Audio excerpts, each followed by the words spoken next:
Logano hung right, but they just about have to stop when they get into the corner like that, and you can see as we'll pan back to the front. Oh, he got into him. Logano around. Can he save it?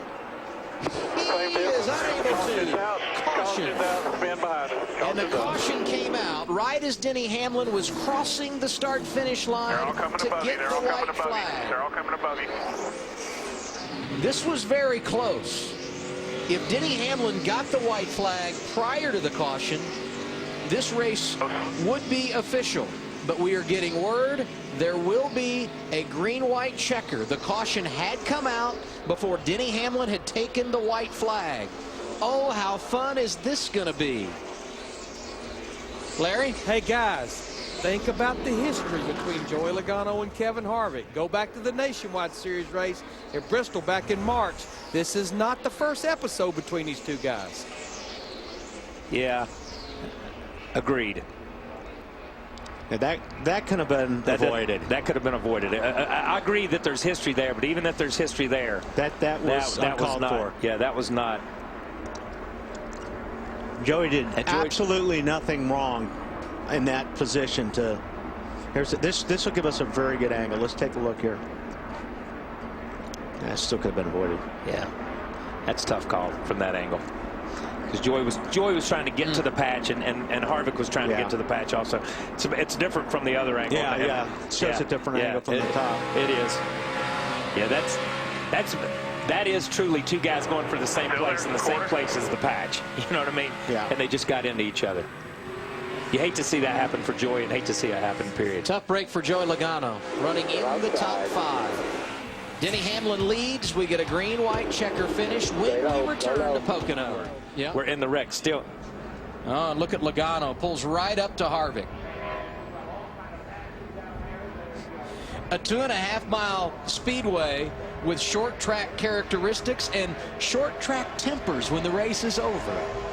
Yeah. You know, and here's Joey's team trying to keep him calm down, and this is probably best. That's Joey's dad.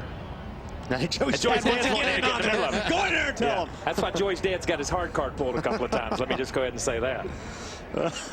Yeah, but no, you know what? He needs to do this. He needs to vent. I mean, he's been taken out so many times at the end of a race, whether it's a nationwide race or whatever.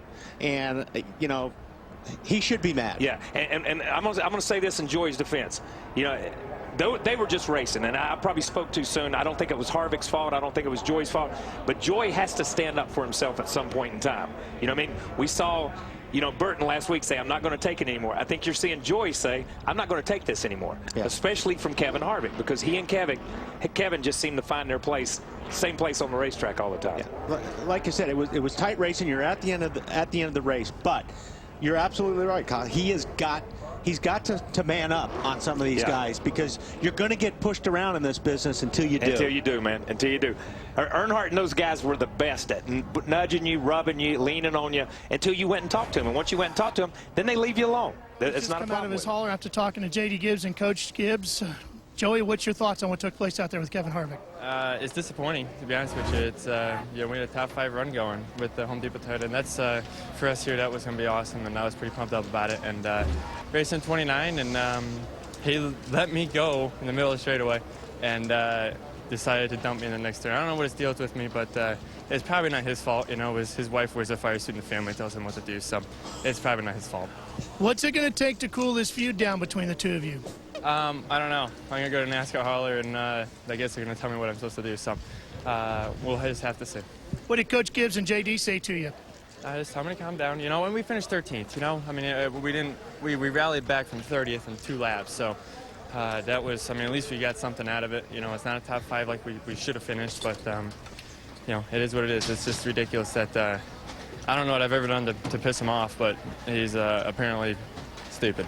Joey, you unloaded a lot of emotion when you came out of the car there. What are you thinking about that? Did you show too much, or are you okay with that? No, he needs to know how I feel. No one lets me go up and talk to the guy. You know, I mean, you get out of the car, you want to talk to the guy, see what's going on, and there's 6,000 crew members around you that you can't go up and talk to them. So, I mean, I don't know how he's supposed to settle something if you can't even talk to the guy, which there's no talking to him anyway. Joey, thanks for talking to us. Here's what Kevin Harvick had to say. Nothing like the raw emotion. Kevin Harvick, you end up with a 4th place finish, but tell us about the contact with the 20. Yeah, I got in there and we just wound up getting together. Just two cars going in the same space at one time. I just got to thank everybody. On my Shell Pennzoil Chevy, they did a great job today. We had a solid car.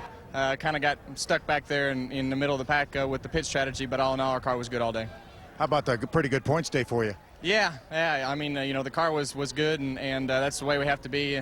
All the tracks that we seem to struggle at in the past have been really good for us, and to go to these racetracks and run the top 5 every week is what we're looking for. This has not been historically your best racetrack. No, it hadn't been, but today it was really good. Good job, man. Thank you.